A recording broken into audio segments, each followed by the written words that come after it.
So since obviously we've not been able to see the series, can you describe for us your character and your character's relationship to the other two characters? So Julie Mao is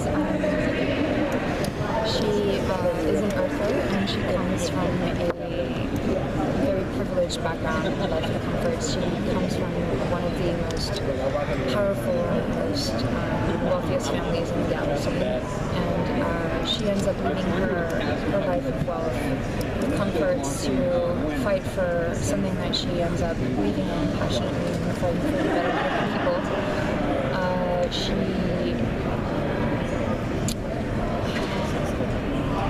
Brain fog. Well, in light of being you're sort of like the elite. The other characters there are nothing like that in terms of being from the elite society. Right. So how did you feel? Were you lording it over them, or were they bringing you down to the muck? Yeah, I mean, when you first see Julie, she's by that point she'd already joined the OPA, which is the Outer Planets Alliance, and she'd already been fighting. She joined the group of activists, and she gets arrested. And, she's just like headstrong about what she really believes in, and she's just she's when you first see her in the beginning, the opening shot in the pilot, in the first episode, she's basically you find her on a ship, and that's the ship where she sets out to discover something that ends up changing, possibly threatening the fate of humanity forever.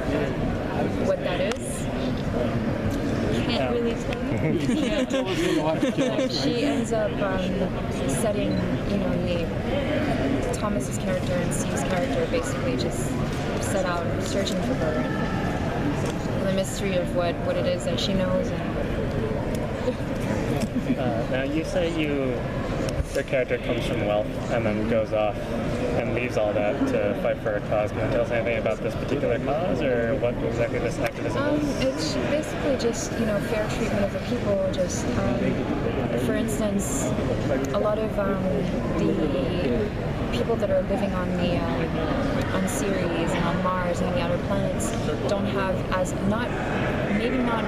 much Mars, because Mars has got a much more evolved, the living conditions are much better, but the outer planets, they're still living in colonies that are still very much, they're living under, because of, I'm not the best person to be talking about this, but because of the gravity and their bones are elongated because of the lack of gravity, and also, so Mars is much more, is a planet that's much more advanced than the surrounding ones. And the surrounding ones, the colonies there's a lack of water supply, or, because they're being cut back by either Mars or even the Earthers and the people living water supply, air quality, all that's basically, and the food also, not everybody's, they don't, because of the lack of water supply, the food's just kind of whatever they can get, whenever they can get it. It's just an imbalance. They're basically fighting for Earth to basically release Mars from their control. It doesn't sound like you're ready to jump on a spaceship and go out there and hang out on your own. I did. The way you painted it, it doesn't sound like it's like a future island. No, it's not. TV. So you're not planning on being one of the next astronauts? Hey, I'm actually thinking about taking some piloting classes. My manager recently was like, I don't think you're allowed to do that because under contract. Oh, yeah. I think they might not allow you to. The so insurance. I was like, I'm going to go skydiving again. I don't think you can do that either. Hold off on those piloting classes and hold off on the bungee jumping and skydiving. I think we'll just do it anyway. So they're limiting your options, huh? They're limiting your options. Yes.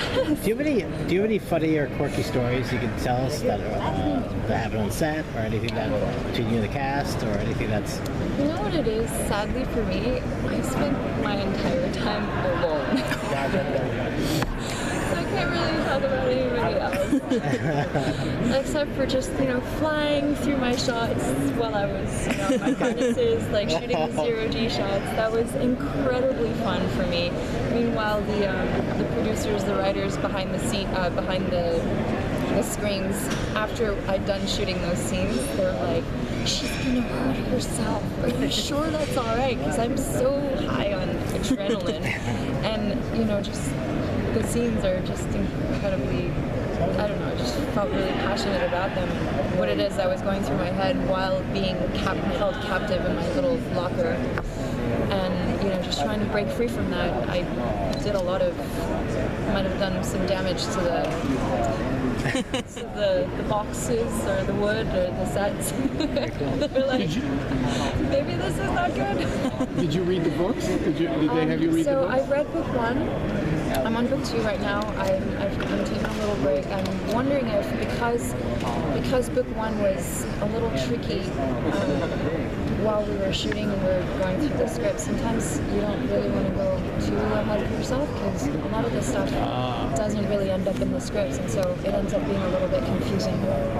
What you should know, what you don't know yet, what you shouldn't know yet, things like that. It's always the debate when there's a movie or film, a TV series based on a book. Right. They're going to deviate.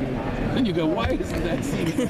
Like, but no, I read it somewhere. It was there. No, she's not in our show. So do you ultimately interact with how does the three of you come in your play with each other? I cannot talk about it. We Actually. touched on how did I know? Caught myself.